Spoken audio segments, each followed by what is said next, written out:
하나님의 은혜로 광야의 여정을 출발하는 그 시작점을 보여주고 있습니다. 이제까지는 계속 애굽 땅 안에서 있었던 일들을 우리가 살펴봤잖아요. 이제는 드디어 애굽의 국경선을 넘어서 이제는 광야로 실제로 이제 출애굽에 실제적으로 일어나는 그 장면을 보여주고 있는 본문이 오늘 본문입니다. 그리고 하나님께서 어떤 방법으로 출애굽에서 가나안 땅 안으로 인도하시는지 하나님의 인도 방식을 오늘 보여주고 있습니다. 우리가 이제까지 살펴봤던 것처럼 출애굽도 인간의 힘으로 할 수 없다는 걸 우리가 살펴볼 수 있었습니다.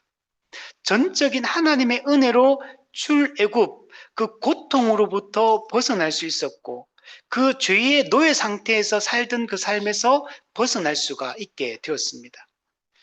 그런데 이제 드디어 하나님의 놀라우신 방법으로 출애굽했을 뿐만 아니라 하나님의 또 놀라운 방법으로 가나안 땅, 하나님 나라로 인도하시는 것을 우리가 볼 수가 있습니다. 우리가 이것을 통해서 오늘 우리의 삶에도 하나님이 어떻게 우리를 인도하시는지를 우리가 살펴보려고 합니다. 그래서 오늘 말씀을 통해서 우리가 좀 위로받았으면 좋겠고 하나님이 우리 삶 속에서 지금 역사하고 계시다는 것을 우리가 확신할 수 있었으면 좋겠습니다. 우리 17절 말씀을 한번 보시면 바로가 백성을 보낸 후에 블레셋 사람의 땅의 길은 가까울지라도 하나님이 그들을 그 길로 인도하지 아니하셨으니 이는 하나님이 말씀하시기를 이 백성이 전쟁을 하게 되면 마음을 돌이켜 애굽으로 돌아갈까 하셨습니다. 이 17절 말씀은 이스라엘 백성이 이제 애굽에서 나와서 가나안 땅으로 향하는 그 여정에서 하나님이 어떤 경로를 통해서 가나안으로 가게 하셨는가? 그리고 왜 하나님은 그 길을 선택하셨는가? 여기에 대해서 이 설명을 해주고 있습니다. 하나님께서는 이스라엘 백성들의 연약함을 아십니다.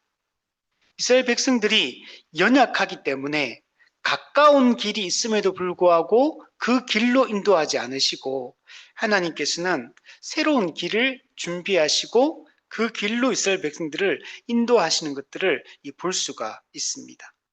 그래서 우리 생각에는 이 길이 하나님 이 길이 아닙니까? 라고 생각될 때 하나님은 다른 길을 준비하실 때가 많다는 겁니다. 이것이 하나님의 인도하심이에요. 근데 우리 생각과 하나님의 생각이 다를 때가 많은 겁니다. 우리가 판단하기에는 이게 최고의 방법이라고 생각되고 최선이라고 생각될 때조차도 하나님은 그 방법을 사용하지 않을 때가 많습니다. 그래서 우리가 오늘 본문을 통해서 좀 하나님이 어떤 길로 어떤 방식으로 우리를 인도하시는지 간에 우리가 하나님을 신뢰할 수 있으면 좋겠다라고 생각이 듭니다. 저도 이 말씀을 보면서 저도 이제 설교를 준비하면서 되게 위로가 되고 은혜가 많이 되었습니다. 정말 하나님께서 내 생각과 다르게 인도할지라도 내가 하나님을 신뢰할 수 있는 사람이 되어야겠다. 하나님을 끝까지 정말 바라볼 수 있는 삶을 살아야겠다라는 생각들을 많이 했습니다. 우리 오늘 내용을 보시면 하나님께서는 이스라엘 백성들의 길을 여러분 직접 인도하십니다. 그러니까 이 길이 출애굽도 그렇지만 광야 여정과 그다음에 가나안 땅으로 들어가는 이 모든 과정이 스스로 선택한 길이 아니고 하나님이 준비하시고 하나님이 인도하는 이 길이었다라는 것들을 우리가 볼 수가 있습니다. 여러분 오늘 본문에 보면 가나안 땅으로 가는 가장 가까운 길이 어디냐면 블레셋 사람의 땅의 길을 통과하는 이 길입니다. 이 길은 그 지중해 연안을 따라서 그 애굽 끝에서부터 지중해 연안을 따라서 이렇게 블레셋 땅을 지나면 곧바로 이스라엘 땅이 나옵니다. 이 길은 빠르면 2주 만에 갈 수 있는 길이에요. 아주 가까운 길입니다. 걸어가도 빠르게 가면은 2주. 이 사람들이 많고 유아와 또 소와 양이 있으니까 조금 더 시간이 걸린다 하더라도 한 달이면 충분히 도착할 수 있는 그런 길이었습니다. 근데 하나님은 이스라엘 백성이 블레셋 땅의 길을 통과해서 가나안 땅, 하나님 나라로 들어가는 것을 허락하지 않으시고 하나님은 다른 길을 선택을 하십니다. 지금 블레셋 이 땅의 길은 어떤 길이냐면, 이 길은 길의 이름이 있어요. 해변길이라고 합니다. 지중해 해변을 따라 이게 쭉 길이 나 있기 때문에 해변길이라고 얘기하고, 또 요거는 국제해안가도라고 보통 표현을 많이 합니다. 요 길은 북쪽에 있는 유럽, 또 아시아, 아프리카로 넘어가려면 반드시 무역을 하더라도 요 국제해안가도를 따라가야 돼요. 그리고 전쟁을 할 때도 항상 애굽과 아프리카 쪽에 있는 이 나라들과 다 전쟁을 할 때도 항상 요 길을 통과해야지만 갈 수 있는 길입니다. 그러니까 전쟁길이고, 이 길은 무역길입니다. 그러니까 이 길은 늘 사람이 많은 곳이요. 그리고 늘 이곳은 혼란한 지역입니다. 늘 전쟁이 자주 일어나고, 도적대도 많이 나타나고, 또 수많은 무역 상인들이 이게 막 가득한 곳이 이 길이에요. 이런 길로 만약에 이스라엘 백성들이 이동을 하게 되면 자칫 전쟁에 휘말릴 수가 있는 겁니다. 그렇겠죠. 장정만 60만 명이고 남녀노소 다 합치면 약 200만 명으로 보거든요. 그 200만 명이 갑자기 우리는 지금 가나안 땅을 이동해 간다, 너 땅을 좀 지나가겠다 하면 누가 보내주겠습니까? 쳐들어오는 줄 알 거 아닙니까? 그러니까 블레셋 사람이 절대로 그걸 허용을 하지 않을 겁니다. 그러니까 이 땅에 갔을 때 전쟁에 휘말릴 위험성이 매우 높은, 그렇게 안전하지 않은 길이라고 할 수 있습니다. 그러니까 이 길은 위험이 예상되는 지역이에요. 이쪽으로 갔을 때 갑자기 어떤 뭔가를 당하는 게 아니고 충분히 어떤 위험성이 도사리고 있는지 예상되는 지역이라는 겁니다. 그러니까 이런 길은 하나님이 의도적으로 피하게 하시는 겁니다. 왜 그러냐면 이스라엘 백성들이 너무 약하기 때문에 그래요. 허약하기 때문에. 마음도 허약하고 영적으로도 허약하고, 이 믿음이 굳건한 상태가 아니고 매우 이게 쉽게 작은 문제 때문에 마음이 요동치고 흔들리는 사람들이기 때문에 하나님이 이쪽으로 가는 것을 허락하지 않으시고, 하나님이 다른 길을 준비하셔서 하나님이 그 길로 인도하시는 것을 볼 수가 있습니다. 그러니까 하나님이 이 모든 지금 그 출애굽의 이 여정이 스스로 선택한 길을 걸어가는 게 아니고, 그냥 하나님이 전적으로 계획하시고 하나님이 이끄시는 대로 그냥 이스라엘 백성들은 그냥 보조를 맞춰서 따라가는 방식이다라는 것들을 우리가 볼 수가 있습니다. 자, 그래서 전쟁을 하게 되면 마음을 돌이켜 애굽으로 돌아갈까 염려하셨다. 애굽으로 다시 돌아가는 거. 여러분, 그렇게 애굽에서 고통스러웠잖아요. 참 인간이 어리석은 게, 그렇게 고통당하고 착취당하고 학대당하고 그렇게 했음에도 불구하고 이 광야의 어려움을 딱 만나는 순간 전쟁의 위험을 딱 겪잖아요. 그러면 어리석게도 다시 그 애굽으로 돌아가려고 하는 속성을 가지고 있다는 거예요. 그 400년 그 애굽에서 노예 생활하는 동안에 노예 근성이 그냥 몸에 덕지덕지 붙어 있는 겁니다. 그냥 그 노예로 사는데 그게 어떻게 보면 익숙한 거거든, 사실은. 익숙하니까 그 익숙한 삶으로, 과거의 그 옛삶으로 그냥 돌아가려고 하는 속성을 가지고 있다는 걸 알 수가 있습니다. 그래서 하나님께서는 이들을 비록 지름길은 아니에요. 지금 하나님이 인도하는 이 길은 사실은 정말 힘든 길입니다. 어려운 길이에요. 그러나 이 길이 생명의 길이고, 이 험난한 길이지만, 돌아가는 길이지만, 그러나 이 길에 생명이 있고 이 길에 하나님의 약속이 담겨 있는 길이기 때문에 하나님은 이쪽으로 인도하신다는 것을 알 수가 있습니다. 그러니까 하나님이 생각하는 최선과 우리 사람이 생각하는 최선이 다를 때가 많습니다. 하나님은 우리의 유익을 위해 어떤 게 최선인지, 우리에게 최적의 길인지 하나님은 아시고 그 길로 인도하신다는 것을 볼 수가 있습니다. 광야 길은, 사실 이 길은 우리 해변길보다 훨씬 거리가 멉니다. 훨씬 거리가 멀고 척박한 땅이에요. 그러니까 되게 험난한 길이 여정입니다. 그럼에도 불구하고 하나님이 이 길로 인도하신 이유는 뭐냐면 오직 하나님만 의지하도록 하기 위함이에요. 이 길로 갈 때 하나님의 능력을 경험하게 됩니다. 이 광야길은 하나님을 바라보지 않으면, 하늘을 바라보지 않으면 살 수 없는 곳이에요. 내 힘으로 뭔가 이룰 수가 없는 곳이고, 내 힘으로 내 삶을 준비할 수 없는 곳이 여러분 광야입니다. 광야는 물도, 먹을 것도, 짐승의 위협부터 안전도, 더위와 추위로부터의 안전도, 이 모든 것은 오직 하나님께서 위에서 허락하실 때만, 하나님이 내려주실 때만 우리가 얻을 수 있는 것들입니다. 그래서 이 광야길은 철저히 하나님만 바라보도록 하는 길이에요.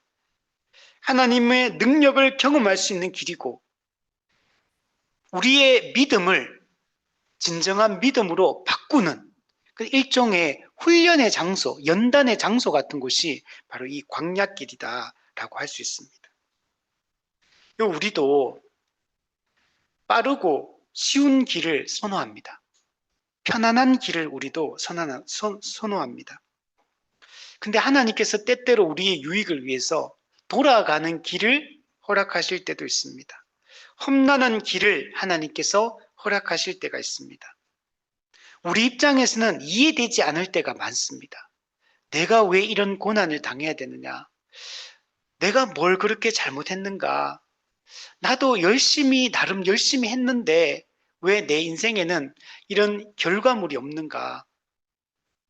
왜 나는 뭔가 성취를 하지 못하는가? 이렇게 생각될 때도 있죠.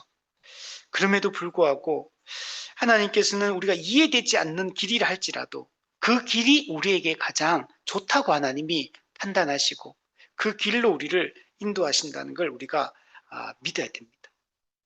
그런데 그 길이 생명의 길이에요. 우리가 살다가 예상하지 못한 상황을 만납니다. 그죠?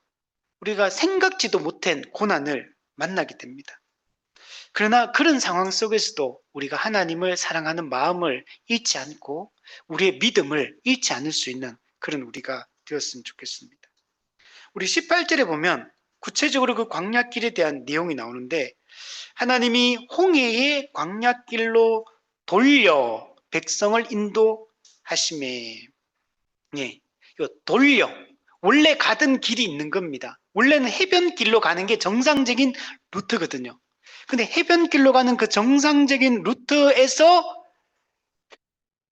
유턴시키는 거예요. 유턴. 돌려가지고 유턴시켜가지고 전혀 다른 광야길로 하나님께서 이렇게 인도하시는 것을 볼 수가 있습니다. 앞서 얘기했던 것처럼 이거는 하나님이 우리의 연약함을 고려하시는 겁니다. 하나님은 우리의 연약함을 아시는 분입니다. 블레셋 사람의 땅의 길은, 그 해변길은 빠른 길이지만, 좀 어떻게 보면 편한 길이지만 믿음을 잃어버리기 매우 쉬운 길이에요. 그냥 그 쇠속의 물결에 휩쓸리기가 너무 쉬운 길입니다. 그 길로 가면 하나님을 향한 믿음을 잃기 쉽기 때문에 하나님께서 그 길로부터 우회를 시키는 겁니다. 돌리는 겁니다. 그죠? 그러면 우리는 되게 어색하겠죠? 분명히 누가 봐도 저 길이 맞는데, 누가 봐도 저렇게 가야 되는데 인생의 방향이 확 털려버리는 겁니다. 그때 우리는 당황하게 되죠, 사실. 그죠? 고난이 찾아오는 거고, 우리가 예상하지 못했던 어려운 길로 우리가 들어서는 것처럼 느껴지기 때문에 그래서 힘들죠.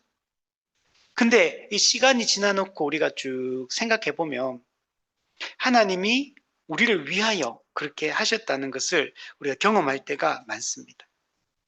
지금 이 홍해의 광야길은 사람이 거의 살지 않는 아주 척박한 땅입니다. 거의 돌산, 바위산, 이런 아주 풀도 많이 나지 않는 이런 곳입니다.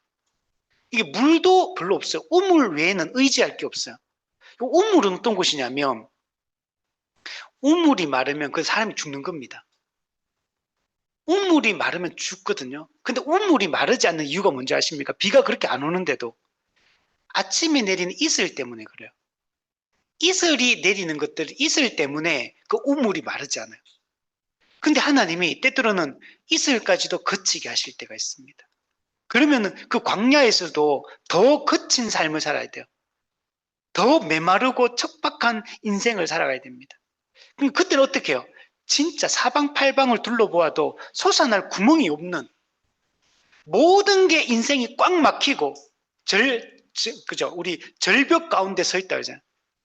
인생의 낭떠러지 가운데 내몰린 상황. 내 힘으로 뭔가를 해도 아무것도 통하지 않는, 내 힘이 이렇게 무기력하게 느껴질 때가 없는, 나라는 존재가 이렇게 그죠? 나약하고 부족한 이런 걸 경험할 이럴 때가 오잖아요. 그때는 철저히 하나님밖에 바라볼 데가 없죠. 근데 물론 그때 또 하나님을 잘 안 바라봅니다. 그냥 영적 침체에 빠져가 엘리야처럼 여기서 죽여주십시오 막 이러잖아요. 그게 원래 그렇거든. 사람이 고난이 닥치면 사람이 무조건 돌아오는 것도 은혜가 있어야지만 돌아오는 거지. 보통 사람들은 안 그렇습니다. 고난 속에 그냥 이렇게 생명을 스스로 끊든지 자포자기 해가지고 그냥 완전히 그냥 자기 인생을 놔버리는 사람도 얼마나 많습니까? 여러분, 그때조차도 고난이 우리에게 유익이 되는 것은 하나님 택한 자에게 하는 은혜를 베풀어 주시기 때문에 고난이 유익이 되는 거예요. 모든 게 정말 은혜라는 걸 우리가 알 수가 있습니다. 여기 보시면 이 길로 누가 인도하십니까? 18절에 주가 하나님이 돌려서 인도하시는 거예요. 하나님이. 전적으로 주권적인 하나님의 인도하신 가운데 이스라엘 백성들이 출애굽하고 이 광야의 여정으로 들어서고 있다는 것을 볼 수 있습니다. 여러분, 이 길은 고난의 길이지만 블레셋과의 충돌을 피할 수 있습니다. 믿음을 잃어버릴 수 있는 이 블레셋과의 충돌을 피할 수 있고 철저히 하나님만 의지하는 훈련을 할 수 있는 그런 장소입니다. 여러분, 여기서 사람은 대부분 다 이 광야에서 하나님을 만나게 됩니다. 그죠? 물론 이제 다 모든 사람이 아니에요. 아까 말했던 처럼 하나님이 은혜를 베풀어 주는 자들에게. 그래서 이 광야 속에서 인생의 낭떠러지에서 하나님을 만나게 되는 거죠. 예전에 한 모 교회 집사님이 이제 다른 분을 통해 가지고 그분이 암 진단을 받았어요.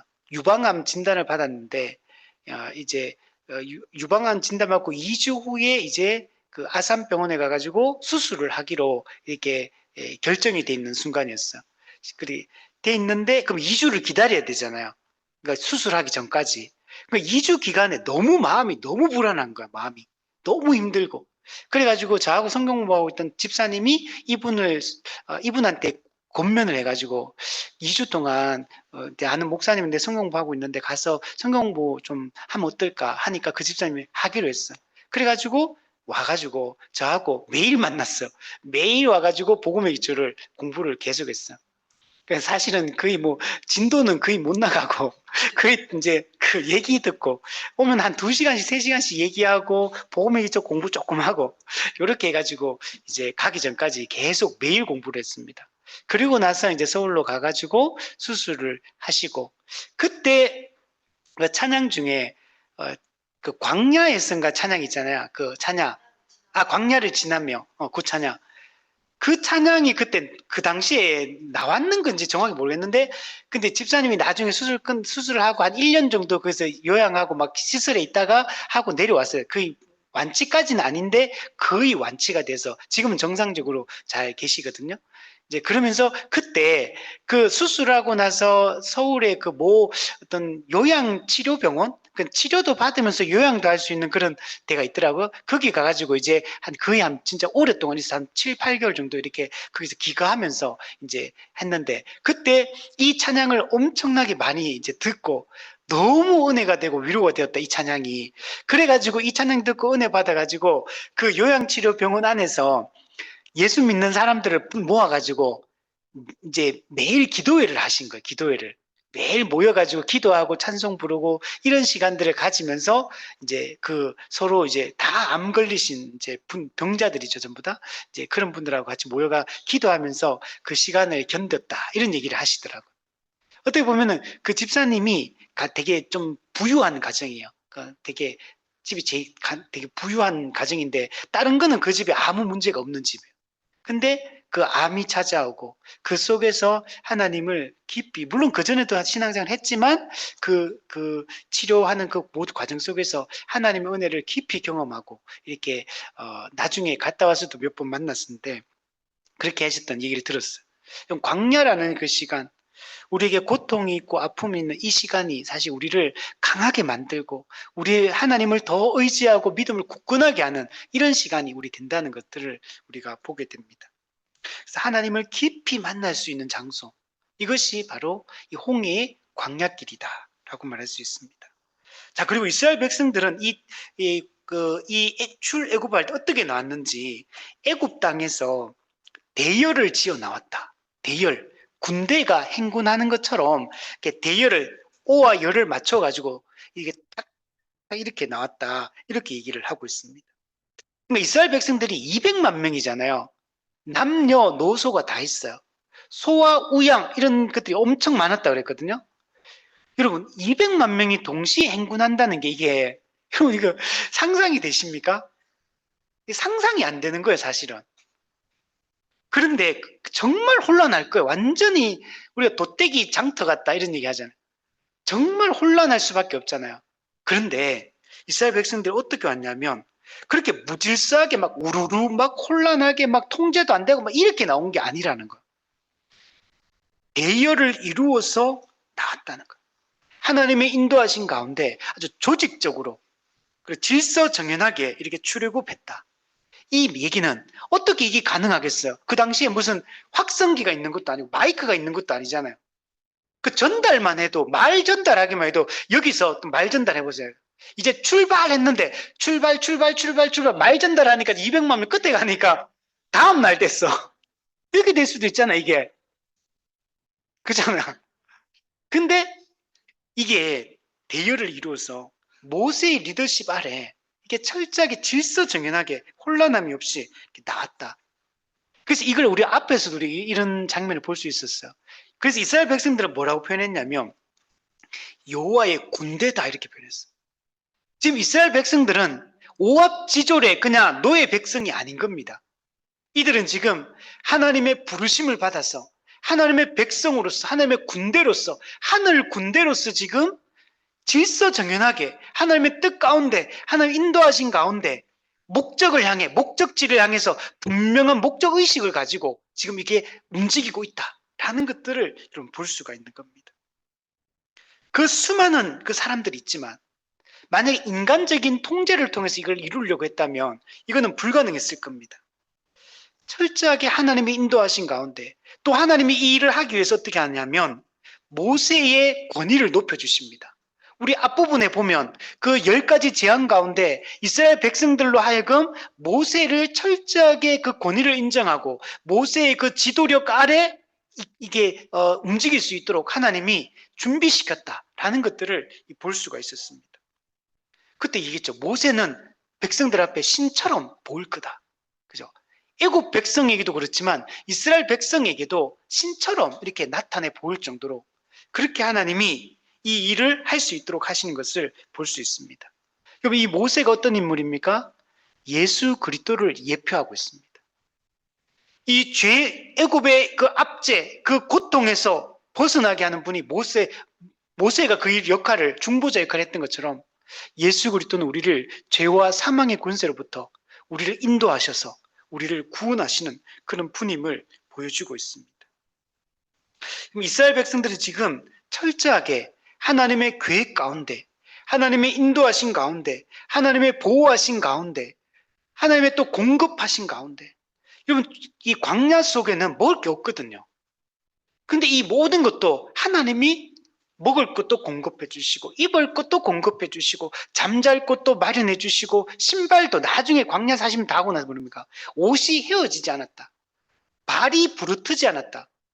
광야 40년 도는데 신발이 얼마나 튼튼한지 신발이 딸질 않아요. 하나님이 그 속에서 그 광야는 여러분 이 지중해 쓴 기후는 고온 건조하거든요. 낮에는 엄청나게 덥고 밤에는 엄청나게 추워요. 이, 이 밤낮의 기온차가 아주 크거든요. 그래서 그 이스라엘 백성들 보면 겉옷은 나중에 돌려줘라 이런 얘기 하잖아요. 겉옷이 밤에 담요 역할을 하거든요. 겉옷이 없으면 추워가 죽어요, 이 땅이. 근데 하나님이 그 더위와 추위와 이 모든 그 열악한 환경 속에서도 이스라엘 백성들을 철저하게 보호하시고 공급하시고 또 이 삶을 인도하셨다는 것들을 볼 수가 있습니다. 여러분, 그래서 우리도 혹 돌아가는 길이라 할지라도 이 길이 가장 안전한 길임을, 가장 이 길이 효과적인 길임을 우리가 확신할 수 있었으면 좋겠습니다. 지금 이들의 목적지가 어디냐면 가나안 땅입니다. 약속의 땅이에요. 하나님 나라입니다. 여러분, 만약에 블레셋 땅의 길로 이스라엘 백성들이 갔다면 실패했을 겁니다. 애굽으로 돌아갔을 겁니다. 근데 이 하나님이 처음에는 이스라엘 백성들 입장에서는 왜 이 광야의 험한 길로 갈까? 의아해했을 겁니다. 이해가 안 됐을 겁니다. 그런데 하나님은 그 길로 인도하셨고 그 길을 통해 가나안 땅으로 인도해 들이시는 것을 볼 수 있습니다. 우리 19절을 우리 같이 한번 읽어보겠습니다. 시작. 이는 요셉이 이스라엘 하나님의 폐하여 하나님이 반드시 너희를 찾아오시니 너희는 내 유고를 여기서 가지고 나가라 하였습니다. 아멘. 모세가 출애굽할 때 특이한 장면이 나타나요. 요셉의 유골, 옛날에 그 창세기는 해골이라고 보니까 요셉의 유골을 가지고 출애굽을 하는 것을 볼 수 있습니다. 왜 그렇게 했냐면 요셉이 이스라엘 자손에게 단단히 맹세하게 하여, 그러니까 이 창세기 50장이 나옵니다. 말하기를 하나님이 반드시 너희를 찾아오시리니, 여기서 너희는 누구냐면 요셉의 형제들과 그 자손들을 얘기하는 겁니다. 하나님이 반드시 너희를 찾아오시리니 너희는 내 유고를 여기서 가지고 나가라 하였습니다. 여러분, 우리 창세기 15장에서도 볼 수 있었잖아요. 애굽 땅이 이스라엘 백성의 이게 종착역이 아니에요, 이곳이. 하나님은 아브라함에게 뭐라고 했습니까? 400년 동안 종살이 하겠지만 이들을 이끌어내어서 약속의 땅으로 인도해 드리겠다는 걸 아브라함은 처음 약속했어요. 그리고 이삭, 야곱 족장들에게 그 언약을 또 알려줬어요. 그 하나님이 주셨던 그 아브라함 언약, 하나님 나라 회복에 대한 이 약속, 이것을 여러분 요셉도 그대로 마음에 품고 있다는 걸 알 수 있어요. 그래서 요셉이 자기 유고를, 유언을, 죽기 전에 유언을 한 거예요. 내 유고를 나중에 가나안 땅으로 갈 때 들고 가서 가나안 땅에다가 내 유고를 묻어달라, 이렇게 유언을 한 겁니다. 여러분, 이것은 뭘 의미하겠습니까? 요셉이 아브라함 이 언약, 이것을 기억하고 이것을 꼭 붙들고 살았다는 걸 알 수가 있어요. 지금 요셉이 애굽에서 살았지만 그러나 그의 마음속에 늘 하나님이 통치하는 하나님 나라에 대한 꿈으로 가득했던 겁니다. 그 하나님의 그 회복에 대한 약속, 하나님 나라 회복에 대한 그 약속을 마음에 품고, 그러니까 얼마나 이것을 굳건하게 품었는지, 자기 유고를 가지고 가라라고 하는 것은 얼마나 확신 있게 이 믿음을 가지고 있었는가를 보여주는 것입니다. 우리 창세기 50장 25절에 보면 이렇게 말합니다. 요셉이 이스라엘 자손에게 맹세시켜 이르기를, 여러분 그냥 한 말이 아니에요. 맹세를 시킵니다. 하나님이 반드시 당신들을 돌보시리니 당신들은 여기서 내 해골을 메고 올라가겠다 하라 하였더라. 반드시 하나님이 찾아오실 것이다. 하나님이 반드시 여러분을 기억할 것이다. 하나님이 반드시 여러분을 돌보실 것이다. 하나님이 반드시 여러분을 가나안 땅으로 인도하실 것이다. 이 약속을 믿었고 이 약속을 이스라엘 백성들에게 유언으로 여러분 남겼던 겁니다. 그러니까 이 요셉의 유언은 하나님의 약속에 기반하고 있는 겁니다. 하나님은 약속하셨고 사실 성취된 게 아니잖아요. 근데 요셉이 뭘 믿냐면 하나님은 약속하셨고 그 약속을 반드시 신실하게 이루실 거라는 걸 요셉은 정말 믿은 겁니다. 하나님의 신실하심, 약속하시는 하나님의 신실하심을 믿었기 때문에 이 이야기를 할 수가 있었던 겁니다. 그럼 모세가 준비되는 과정 속에서도 이건 동일했어요. 모세가 처음부터 제가 이스라엘 백성들을 가나안 땅으로 인도하겠습니다, 이렇게 시작된 게 아니었잖아요. 모세를 하나님이 준비시키는 과정도 쉬운 일이 아니었어요. 끊임없이 모세가 처음에는 자기 힘으로 막 해보려고 했어요. 그래서 막 자기 동족들 막 구원해 보겠다고, 자기가 구원자가 돼 보겠다고 나섰잖아요. 실패했잖아요. 어떻게 됩니까? 광야로 들어가가지고 40년 동안 처박혀가지고 그냥 거기서 나는 더 이상 나는 이게 맞지 않다, 나는 더 이상 이런 일을 할 수 있는 사람이 아니다, 완전 자포자기 해가지고 광야 40년은 여러분, 그래서 그 했던 일은 그냥 애들 양치고 애 둘 낳았다, 이게 끝이었거든요. 그냥 거기서 그냥 그저 정착기가 그냥 살았던 거예요. 그냥 모세는 그 나올 마음도 없었어요. 하나님이 시내산 가시떨기 나무 아래서 하나님이 찾아오기 전까지만 해도 모세는 그 미디안 광야에서 나올 생각조차 없었어요. 하나님 나라에 대한 소망 없었어요. 하나님의 약속 붙들고 있지 않았습니다. 그런데 하나님이 찾아오셔서 부르시는 거, 그리고 그 약속을 상기시켜 주는 겁니다. 근데 그걸 상기시켜 주고도 모세가 그러면 예, 알겠습니다, 이제부터 열심히 순종하겠습니다, 이렇게 했던 게 아니에요. 물론 나는 입이 뻣뻣하고 둔합니다, 나는 못합니다, 계속 몇 번이나 반복하고 이렇게 하잖아요. 그런데 어떻게 됩니까? 결국에는 하나님에 대한 신뢰가 생기고 하나님의 약속을 하나님이 이루실 것을 이제 믿고 그 일에 뛰어들게 되는 것을 볼 수가 있습니다. 여러분, 오늘 우리에게도 이것이 중요합니다. 우리 하나님의 약속을 신뢰하는 것이 필요합니다. 그 하나님에 대한 약속의 신뢰는 사실 하나님의 성품에 대한 신뢰입니다. 하나님을 아는 지식이 늘어나고 하나님이 어떤 분인지 이해가 깊어지니까 하나님이 하셨던 말씀, 그 약속에 대한 믿음도 여러분 굳건해지게 되는 겁니다. 그래서 하나님을 아는 지식에서 우리가 자라가는 게 매우 중요합니다. 하나님을 아는 지식이 자라가지 않으면 믿음이 강해질 수가 없습니다.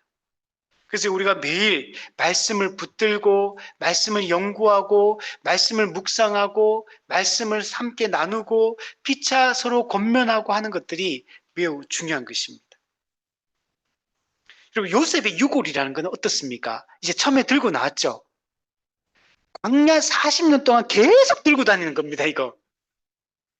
그 백성들은 늘 이거 보는 거예요.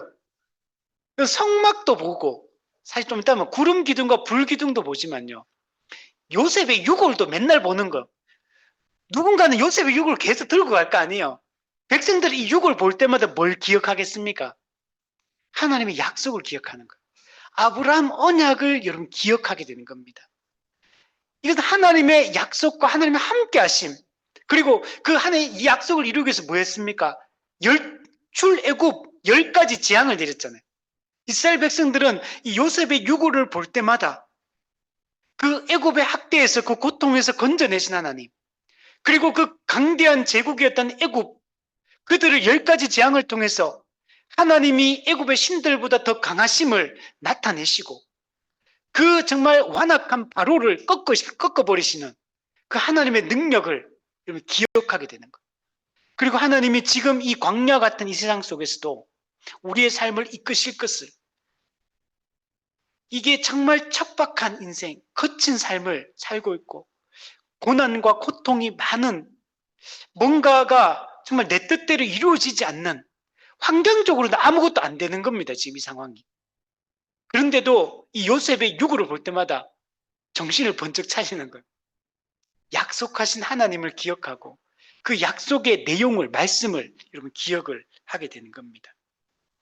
그래서 이 요셉의 유골은 이스라엘 백성들로 하여금 자신들이 누구인지, 지금 그들이 어디로 가고 있는지, 왜 우리가 지금 이 고된 이 광야의 이 여정을 감내해야 되는지, 이것을 기억하게 하고 이 분명한 목적의식을 갖게 하는 것을 볼 수가 있습니다. 우리 20절에 보면 그들이 숫곳을 떠나서 광야 끝 에담에 장막을 쳤다. 우리 출애굽기 우리 이거 한번 찾아볼까요? 12장 37절. 우리 12장 37절에 보면 이스라엘 자손이 람셋 이스라엘 백성이 자기들이 지었던 애굽의 국고성이었죠. 람셋을 떠나 숫곳에 이르렀다라고 얘기했습니다. 그러니까 람셋은 어디냐면 출애굽하기 위해서 처음 집결했던 집결지입니다. 이곳이 람셋이었어요. 이곳에서 떠나가지고 애굽 땅에서 이제 가로질러서 이제 이스라엘 땅으로 가면서 이제 어디까지 가냐면 숫곳이라는 곳까지 왔어. 근데 이 숫곳은 어떤 곳이냐면 한번 길을 집결해가지고 출발해가 가다가 한번 중간에 잠깐 멈춰서 가지고 여기서 약간 다시 한번 진영을 재정비하는, 모든 걸 다시 조직을 정비하는 이런 숫곳에 도착해서 또 잠시 머무릅니다. 근데 이곳은 아직까지 애굽 땅입니다. 근데 이곳은 어디냐면 이제 예를 들면 국경선 가까운 동네인 거예요. 국경선 가까운 숫곳까지 딱 왔어요. 아직 국경선까지는 안 왔어요. 이제 우리로 따지면 우리 국경선 저기 압록강, 백두산, 두만강 이쪽 있잖아요. 그 동네 그 밑에 어느 동네 정도 온 거예요. 이제 그러면 잠깐 국경선 넘어가면 되면 이제 중국으로 넘어가게 되는 거죠. 그것처럼 지금 이 람셋은 그런 곳이에요. 그곳에서 출발해서 숫곳에 도착했고 조직을 정비합니다. 자, 그리고 나서 이제 어디로 떠나나? 이 숫곳도 이제 떠나요. 어디로? 에담 끝, 광야 끝 에담. 네. 에담이란 도시는 어디냐? 나일강의 그 풍족한 비옥한 땅에 영향을 미치는 끝자락이고 완전. 나일강의 풍요로움은 이 세상이 주는 이 어떤 즐거움, 기쁨, 세상이 주는 어떤 유익, 이것의 끝지점이야. 여기 딱 지나면 이제 광야로 진입하는 겁니다. 진짜 출애굽이 애굽 땅을 실제적으로 떠나는 장소 어디냐? 이 에담이요. 여기서부터 딱 경계 지점을 딱 지나가는 순간 이제는 광야로 진입해 들어가는 겁니다. 이곳까지 옵니다. 실제적으로 여러분 이 광야로 진입하는 이 관문에 도착을 하게 됩니다. 자, 이 경계선을 딱 넘는 순간 이제는 새로운 삶이 펼쳐지게 되는 겁니다. 이것은 우리가 이제 새로운 정체성을 부여받은 이스라엘 백성들이 새로운 사명을 향하여 이제는 새 시대로 진입해 들어가는 이 신호탄이 이 에담을 건너가는 겁니다. 에담을 건너가서 매우 중요한 거예요. 그러니까 실제적으로 우리가 이제 하나님을 믿고 주께로 돌아오면 이 세상의 끝 지점에서 이제 그 끝 지점을 지나야 되는 겁니다. 세상을 넘어 하나님 나라로 들어와야 되는 겁니다. 그럼 광야에서 진을 치고 이렇게 이동하는 이 모든 이 과정, 그리고 하는 이 모든 것은 사실 쉽진 않아요. 그렇지만 이 광야로 이제 진입해 들어가서 이들은 하나님의 전적인 이제 인도하신 가운데, 하나님의 함께 하신 가운데 이제 살아가게 될 겁니다.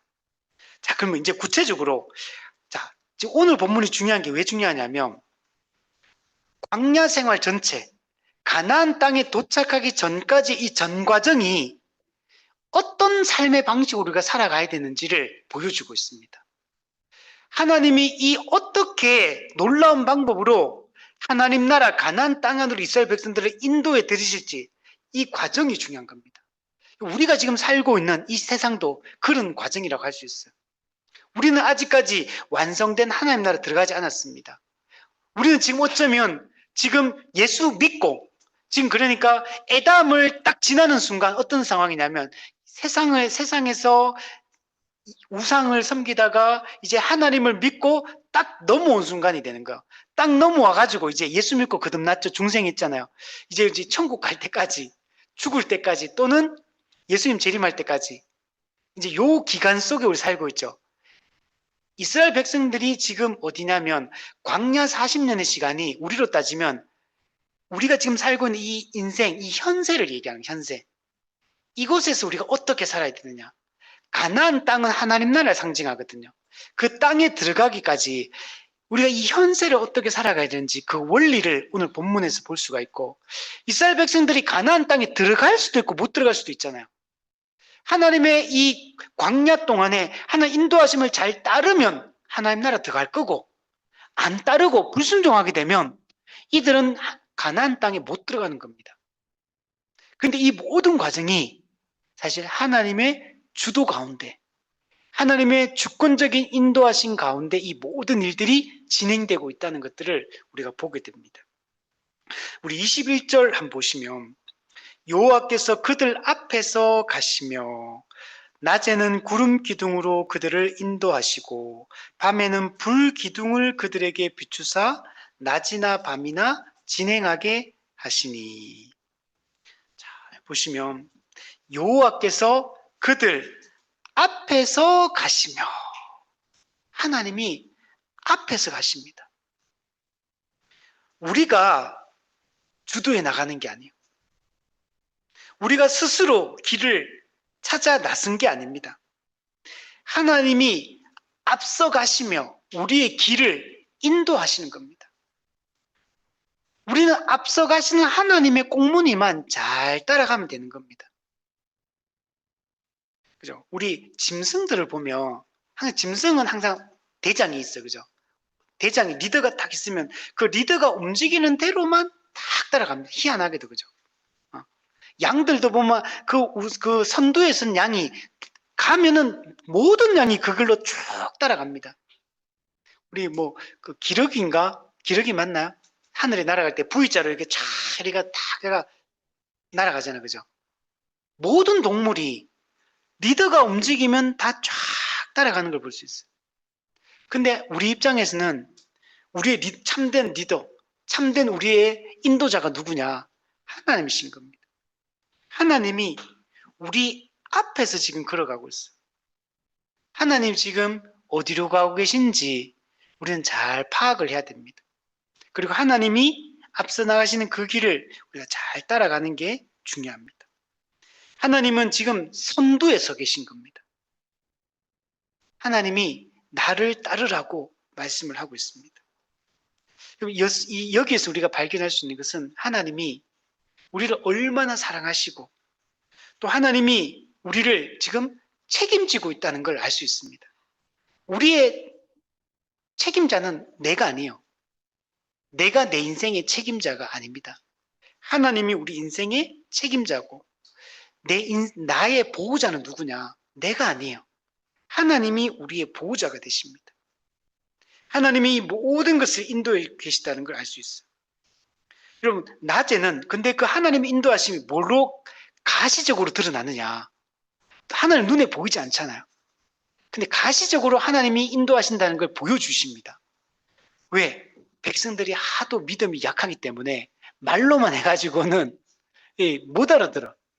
눈에 보여야 돼. 눈에 보이는 방식으로 직접적으로 하나님이 이끄십니다. 낮에는 구름 기둥으로, 밤에는 불 기둥으로. 여러분, 구름 기둥 보신 적 있습니까? 불 기둥 보신 적 있습니까? 없잖아요. 하늘에 있는, 근데 저는 일반 구름입니까? 저하고는 다르죠, 그죠? 우리 인터넷에 가서 이거 찾아보면 구름 기둥이 진짜 쫙 이렇게 뻗어 있는 이런 거 보이잖아요, 그죠? 실제로 그렇다고 생각이 됩니다. 근데 낮에는 구름 기둥, 밤에는 불 기둥이에요. 그러면 이거는 기둥이 두 개입니까? 교체되는 거예요, 그러면? 이게 하나의 기둥. 구름 기둥 따로 있고 불 기둥 따로 있는 게 아니고 구름 기둥과 불 기둥이 똑같은 기둥이에요. 똑같은 하나의 기둥인데 근데 낮에는 햇빛이 찬란하게 내리쬐니까 구름 속에 있는 불빛이 안 보이는 겁니다. 그러니까 낮에는 구름만 보이는 거야. 그 겉을 감싸고 있는. 근데 밤 되면 어두워지니까 구름 기둥이 감싸고 있지만 어두우니까 불이 보이는 거. 이게 같은 하나의 기둥인 걸 얘기합니다. 그러니까 구름 기둥, 불 기둥이 이거는 초자연적인 겁니다. 일반적인 게 아니에요. 근데 이게 이때부터 딱 나타나는 거예요. 광야를 지난 이제 광야로 딱 들어가는 이 초입부터 딱 이게 나타나가지고 어디로 가야 될지 모르잖아요. 길을 정확하게 인도합니다. 이건 헷갈릴 수가 없어. 앞에서 낮에도 보이고 밤에도 보이니까 하루 24시간, 365일 우리 인생 전체에 하나님이 우리를 어떻게 인도하시는지는 안 보일 수가 없는 것. 우리 신약시대에는 이게 어떤 방식으로 가시적으로 뭘 주셨습니까? 하나님 우리와 함께 하시고 우리를 인도하시는 가시적인 수단이 뭡니까? 성경책이지, 성경책. 이게 성경책이 우리 지금 눈에 보이잖아요. 명백하게 글로 기록되어 있잖아요. 하나님이 우리의 24시간을 밤낮 어떻게 우리를 인도하시는지 알려주고 있죠. 그래서 우리는 매일 성경을 여러분 읽어야 되는 겁니다. 여러분 거대한 이 구름 기둥 200만 명의 이 사람들이 누구도 헷갈리지 않도록 명확하게 보여주는 거예요. 이 길이 하나님의 길, 명확해. 뭔가 애매모호한 게 없어요. 하나님은 선명하게 우리에게 시각적으로 보여주십니다. 그러니까 우리 지금 신약시대도 마찬가지예요. 성경이라는 명백한 가르침이 있는 거예요. 글로 기록되어 있어. 우리가 글자만 한국말만 읽을 수 있으면 읽어보면 무슨 뜻인지 알아요. 우리는 성경의 명료성, 성경은 쉽다, 성경은 명료하다. 하나님의 뜻이 헷갈리는 게 없어. 하나님이 우리에게 뭘 원하시는지 명백하게 기록이 되어 있는 겁니다. 여러분 광야는 매우 이제 낮에는 뜨거워요. 복사열이 아주 심한, 아주 매우 뜨겁습니다.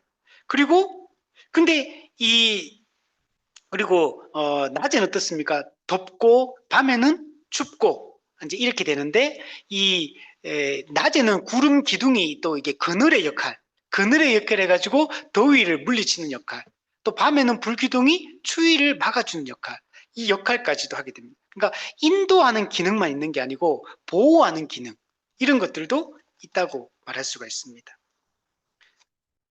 자, 그리고 밤 되면 또 맹수가 많이 나타나거든요. 이런 것들로부터 이제 보호해주고 어둠을 밝혀주는 역할을 합니다. 자, 그리고 밤에 또 불이 있으니까 이동할 때도요, 낮에만 이동하는 게 아니에요. 밤에도 불빛이 있으니까 환한 거예요. 그러니까 그 불기둥을 따라서 길을 인도하니까 밤낮 이동이 가능합니다. 그러니까 매우 효율적으로 이동을 했다는 것들을 알 수가 있습니다. 자, 이거는 뭘 보여주냐면 낮에는 구름 기둥, 밤에는 불 기둥을 인도하는 말은 밤낮 함께 한다는 거잖아요. 즉 하나님의 인도하심은 항상 지속된다는 걸 얘기해 준 거예요. 하나님의 인도하심이 끊어지거나 멈추거나 하나님의 인도하심이 없어서 우리가 방황하거나 그럴 일은 없다는 겁니다. 24시간 모든 순간 모든 환경 속에서 하나님이 우리를 인도하신다는 것을 보여주고 있습니다. 우리 이스라엘 백성들은 이 구름 기둥과 불 기둥을 통해서 하나님의 함께 하심을 가시적으로 보는 거잖아요. 하나님이 임재하는 것을 초자연적인 이 현상을 통해 가지고 하나님이 정말 우리와 함께 하는구나 라는 것들을 느끼게 되는 겁니다. 민수기 또 9장에 보면 15절부터 23절에 보면 어떻게 이동하냐면 구름 기둥과 불 기둥이 움직이면 따라가고 불기둥이 멈추면 멈추고 불기둥이 한 달 동안 멈추면 한 달 동안 멈추고 1년 동안 멈추면 1년 동안 멈추고 멈춘 지 하루 만에 불기둥 구름기둥이 움직이면 또 움직이고 여러분 철저하게 하나님이 인도하시는 대로만 이스라엘 백성들은 따라가야 되는 겁니다. 구름기둥 불기둥이 안 움직이는데 움직이면 안 돼요. 불기둥과 구름기둥이 멈추었는데 근데 내가 또 이동하면 안 돼요.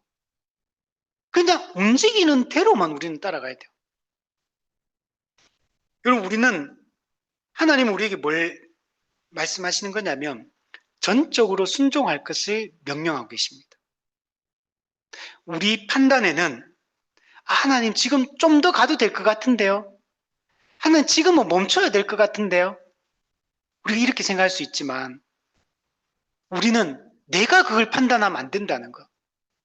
멈추고 또 이동하는 거는 내가 결정할 일이 아니라는 거예요. 그건 하나님이 하시는 겁니다.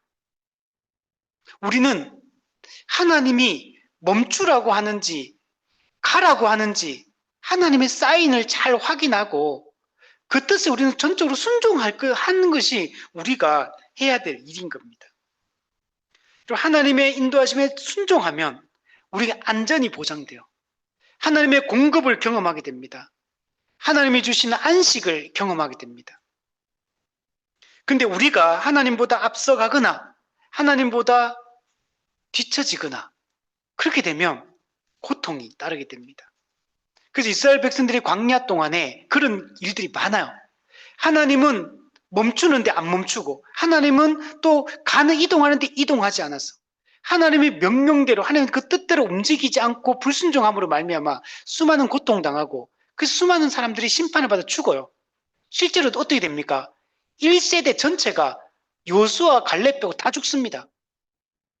1세대 전체가 망하는 거예요. 그래서 하나님 어떻게 합니까? 언약을 갱신하는 거예요.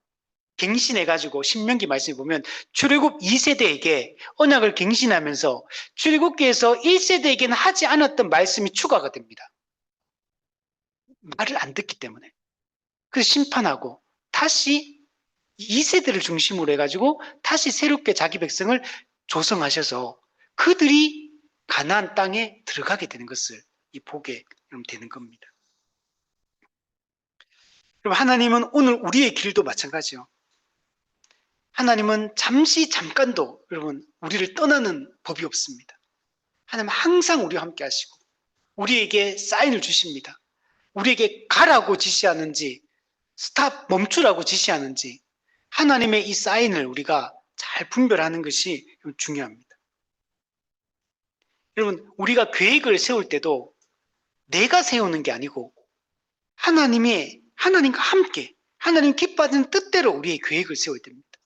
그리고 우리는 그 하나님의 인도하심을 따라가야 되고 근데 또 하나님이 때로는 계획을 수정하실 때도 있어요.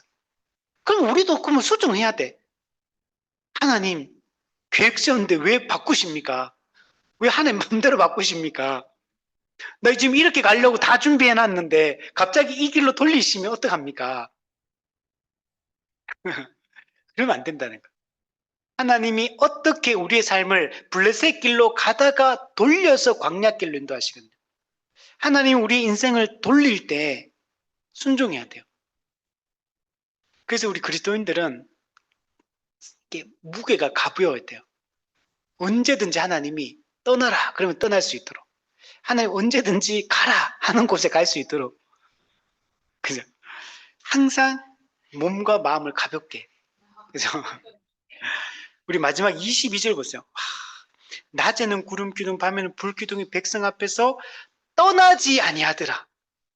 이게 백성 앞에 떠나지 않습니다. 단 한 순간도 떠나지 않아요. 그럼 구름 기둥과 불 기둥을 통한 우리 삶을 인도하는 하나님의 방법은 일시적인 게 아니에요. 지속적인 겁니다.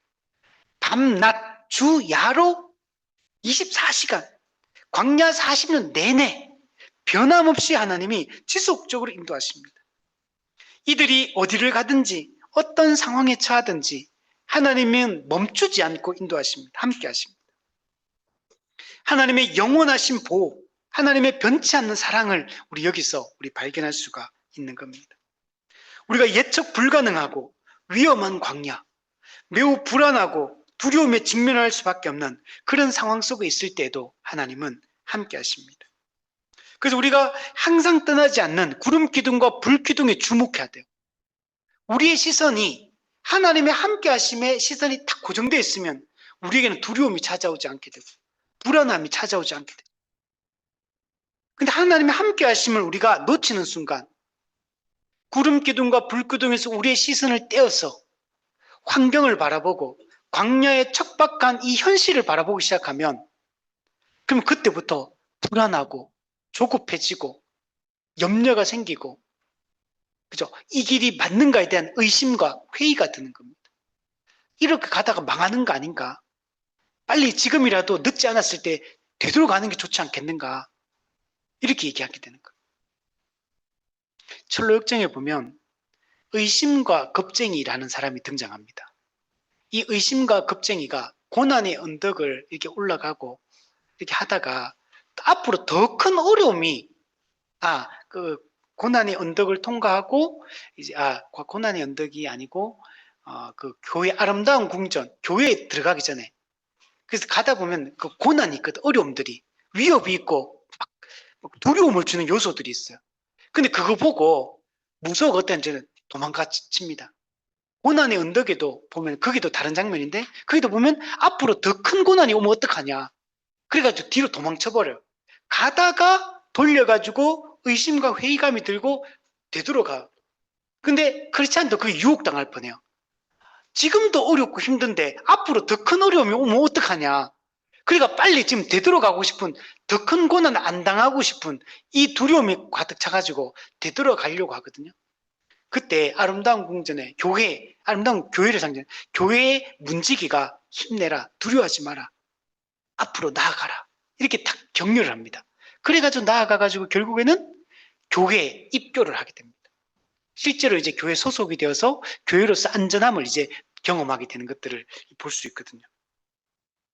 우리도 하나님을 바라봐야 돼요. 하나님을 바라보는 우리의 시선이 딱 멈추는 순간 딴 데를 바라보기 시작하면 그때부터 두려움이 찾아옵니다. 불안이 찾아옵니다. 안정감을 여러분 잃어버리게 됩니다. 출애굽기와 민수기를 보면 이스라엘 백성은 광야에서 끊임없이 불평하고 반역하는 장면들을 볼 수가 있습니다. 그럼에도 불구하고 하나님 어떤지 아십니까? 구름기둥과 불기둥이 그때 떠났습니까? 그때도 안 떠납니다. 이스라엘 백성들이 금송아지 만들잖아요. 그때도 안 떠납니다.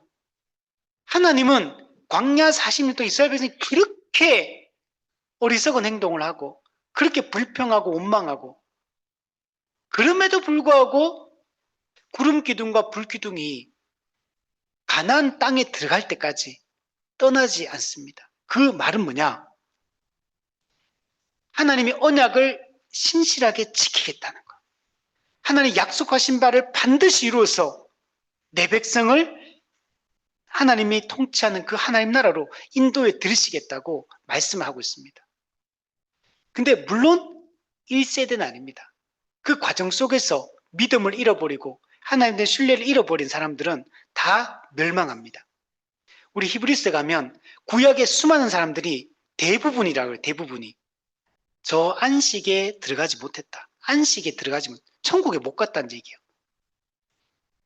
2세대를 중심으로 새롭게 여러분 조성이 되는 것들을 볼 수 있어요. 근데 2세대도 나중에 보면은 나중에 그 사사시대를 거칠 때 보면은 수많은 죄를 또 짓고 또 왕국 시대를 또 거칠 때도 보면 정말 타락하고 변질되고 그렇게 하거든요. 그리고 어떻게 보면 그리고 또 망하잖아요. 국가적으로 망하잖아요. 포로 당하고. 그런데도 하나님 다시 거기서 어떻게 합니까? 포로 교환 시킵니다.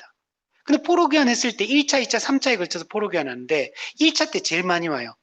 5만 명밖에 안 들어옵니다. 약 5만 명.